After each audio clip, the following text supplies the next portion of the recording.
लगभग हर साल सैकड़ों विद्यार्थी यहाँ से तैयार होते जो सेना के क्षेत्र में अलग अलग पूज्य राघवाचार्य जी महाराज अपने इस क्षेत्र के एक बहुत बड़े संत थे। भी विधि का विधान है वो उनका जो प्रेरणा है कल्प बे निरंतर तो चालू रहना ही है, निरंतर के लिए चालू रहसी कोई यानी कि सुबेनानंद जी भाई भी फिलहाल अड़े मौजूद है, पहुंच गए ही तो आप बाकी भी राय लिखी है जानने भाई कोशिश कर राम राम नमस्कार। थाका जगह महंत महाराज जाबा के लिए कई विचार मान्य पूज्य राघवाचार्य जी महाराज अपने इस क्षेत्र के एक बहुत बड़े संत थे और संत समाज में महामंडलेश्वर के रूप में, वेदांती के रूप में और रामानंद संप्रदाय के आचार्य के रूप में उनकी प्रतिष्ठा थी। सारे देश में उनकी ख्याति थी और यहाँ न केवल मात्र उन्होंने धर्म क्षेत्र में बल्कि वेद, संस्कृत, गौरक्षा के क्षेत्र में भी सुबह उनके यहाँ दरबार लगता था। अभी परसों सायंकाल 7 बजे मेरे पास उनका टेलीफोन गया कि महाराज ये व्यक्ति आए हैं, इनका काम करवाना है। तो दिन भर सैकड़ों लोगों के लिए फ़ोन करते थे वो, मुख्यमंत्री से लेकर के नीचे तक के लोगों के पास में। एक ऐसे व्यक्तित्व का संसार से विदा होना सामाजिक, धार्मिक दोनों प्रकार से क्षति है। मैं उन्हें श्रद्धांजलि देता हूँ, प्रणाम करता हूँ। उनकी दिव्य आत्मा का आशीर्वाद क्षेत्र की जनता को सर्वदा मिलता रहे, यही मेरी कामना है। जियाँ कि अब जी पीठाधीश्वर की गद्दी है, थका थानकाय लगे कि जियाँ कौन विराजमान हो? मैं तो अपने आप ही लिख गया, खुद ही अपना उत्तराधिकारी नियुक्त कर गया पूज्य राजेंद्र दास जी महाराज को। वो इस गद्दी के मुखिया होंगे। उन्होंने स्वयं ही संसार से जाने से 5 दिन पहले ही लिख करके माने घनश्याम तिवारी जी को दिया कि भाई मैं मेरी वसीयत दे रहा हूँ, तो इसमें कोई समस्या नहीं है। वो राजेंद्र दास जी इसको संभालेंगे। और जहाँ की बगल पीछे कई जना है जो आपको पेट भरता है, तो वह बालक है तो बाको अब तो वेद विद्यालय है नहीं, वेद विद्यालय चलेगा, संस्था है, ट्रस्ट है और क्षेत्र के लोग हैं। वेद विद्यालय जितनी गतिविधियाँ महाराज चलाते थे वो सब चलेंगी, कोई रुकेगी नहीं। बे शरीर को, देह को त्याग करो है और बे बाको आशीर्वाद, बाकी कृपा, बागा सेवा का प्रकल्प बे निरंतर तो चालू रहना ही है, निरंतर के लिए चालू रहसी कोई यानी कि लगभग हर साल सैकड़ों विद्यार्थी यहाँ से तैयार होते जो सेना के क्षेत्र में अलग अलग बात को नहीं। और बाको आत्मा, बाको मन अठे ही विराजमान है, बे केवल शरीर छोड़ गए हैं। और जियाँ कि रेवासा की जी पीठाधीश्वर की गद्दी है, बिग ऊपर विराजमान राजेंद्र दास जी महाराज जी होसी या फिर और? हाँ, जियाँ खबर है और है बाको जियाँ कोई वसीयत वगैरह बा राजेंद्र दास जी महाराज के लिए लिखेड़ी, तो अब बे विराजमान हुए बाको कोई आपने विराजमान कोई शिष्य न करे, वो बाको ऊपर निर्भर है। लेकिन वे जो को भी करसी वो सब न स्वीकार है। विचार क्या भाई, मैं तो एक लाइन तो ये कहूँ कि ये एक व्यक्ति नहीं, पूरी संस्था थे, ये पूरे इंस्टीट्यूट थे और ये पूरे सीकर रेवासा के महंत नहीं थे, पूरे देश क्या दुनिया में जहाँ भी सनातन व्यक्ति हैं उन सब के लिए प्रेरणा स्रोत थे। गौ भक्त रहे और संस्कृत वैदिक विद्यालय की जो आपने यहाँ स्थापना की, हजारों उन्होंने जो अच्छे पंडित तैयार किए, हजारों पंडितों को उन्होंने एक रोजगार से भी जोड़ा, मतलब बहुत प्रैक्टिकल संत थे ये।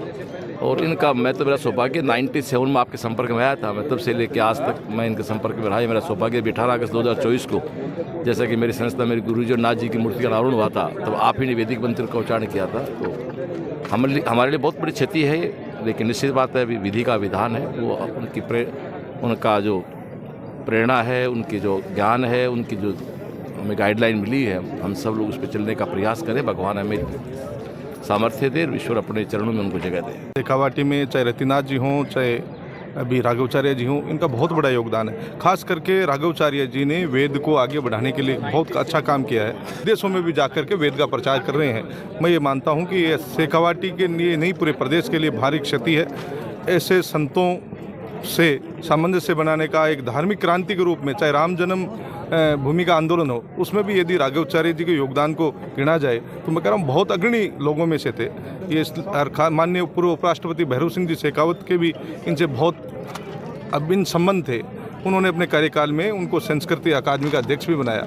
और एक शेखावाटी में एक संत समाज में बहुत अग्रणी लोगों में थे, जो आज मैं कह रहा हूँ आज भारी दुखी मन से आज हज़ारों की संख्या में लोग।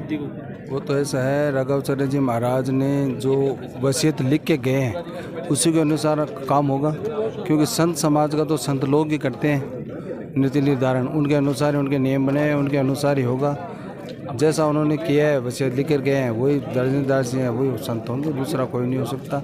राघवाचार्य जी तक ऐसे संत थे हिंदुस्तान में मानी हुई, जो हमारे अगर पीठाधीश्वर जो अगर पीठ की ये है पीठ है, इसके वो महंत थे, अग्राचार्य जी की पीठ के महंत थे। तो अगर राघवाचार्य जी को तो कोई आदमी इतनी ऊंचाइयां छू चुके थे, धर्म के प्रति उन्होंने इतना प्रचार किया हिंदुत्व धर्म के प्रति, जो एक सबसे बड़ी क्षति हुई है हिंदुस्तान के अंदर। महाराज श्री ने राम जन्मभूमि का मामले में इतना आंदोलन के उन्होंने सहयोग किया था, जो आज उनको दुनिया याद करती है। मंत महाराज तो अब बहुत बड़ी विभूति थी और उनके जाने से निश्चित रूप से ही बहुत बड़ी कमी इस क्षेत्र के लोगों को होगी।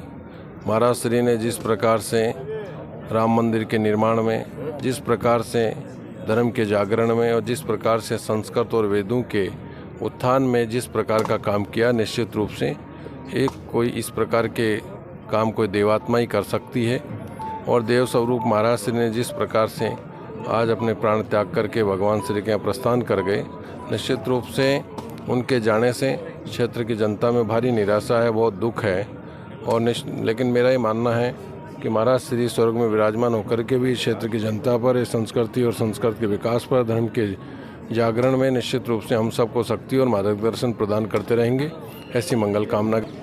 महाराज श्री यहाँ 1983 में रेवासा में आए थे और देखिए उनका अद्भुत योगदान था हमारी संस्कृति को जीवित रखने के लिए।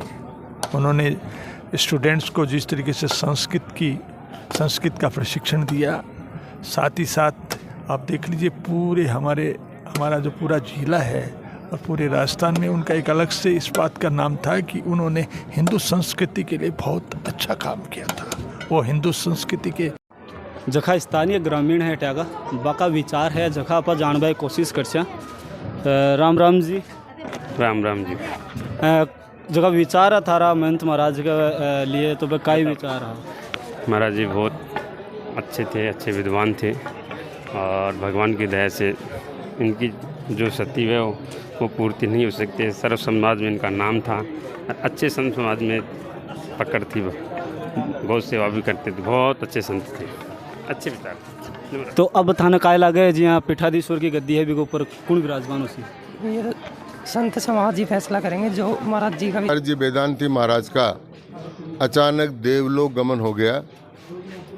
उनके जाने से न केवल आध्यात्मिक जगत को, साहित्यिक जगत को, संस्कृत जगत को, गोलोक का काम करने वाले को और वेदांत का काम करने वाले और राष्ट्रीय विचारधारा में ओतप्रोत सभी लोगों को अत्यधिक सदमा और गहरा दुख हुआ है। राघवाचार्य जी महाराज अपने जीवन काल में उन्होंने साहित्य में और व्याकरण में गोल्ड मेडल सारे हिंदुस्तान भर में प्राप्त किया था। उनको प्रोफेसर की नियुक्ति मिल गई थी। उन्होंने सारा काम छोड़कर 40 साल से ज़्यादा समय पहले रवासा आकर इस पीठ पर वो बैठे। इस पीठ पर बैठने के बाद में उन्होंने वेद विद्यालयों का संचालन किया। वो राजस्थान संस्कृत साहित्य अकादमी के अध्यक्ष रहे, वो गौशालाओं के प्रवर्तक रहे और वेद विद्यालयों के अंतर्गत हिंदुस्तान में उनका नाम हुआ। इस बार सरकार ने बजट सत्र में रवासा के नाम से घोषणा की कि रवासा में जैसा वेद विद्यालय है वैसे आदर्श वेद विद्यालय हम सब जगह बनाएंगे। महाराज लेखक भी थे और महाराज ने आध्यात्मिक जगत में काम किया। वो विद्वत परिषद जो हिंदुओं का बना हुआ है सारा, उसके 11 सदस्य हैं, उसमें विद्वत परिषद के वो सदस्य थे और सारे हिंदुस्तान भर में वो पूज्य थे। उनका जाना न केवल रवासा गांव के लिए, सबके लिए दुखदायी का। रवासा गांव में भी उन्होंने औषधालय का, पानी की टंकी का, स्कूल का, इन सब को बढ़ाने के लिए अपने मंदिर में से ज़मीन दी और रवासा के विकास के लिए उन्होंने बहुत बड़ा काम किया। उनको हमेशा इस बात के लिए याद किया जाएगा। सर कई बच्चा है बाके यानी कि महेंद्र जी महाराज आ तो आके जरिए वो पेट मरीज तो हो तो अब बच्चा के कहीं से देखिए, वेद विद्यालय एक ट्रस्ट के द्वारा संचालित है। महाराज का प्रमुख प्रयत्न था, लेकिन इस बार सरकार ने घोषणा की है कि वो इन वेद विद्यालयों को आदर्श मानकर उनमें व्यवस्था करेगी और बाकी ट्रस्टी लोग भी करेंगे। ये वेद विद्यालय और ये ऐसे ही चलते रहे।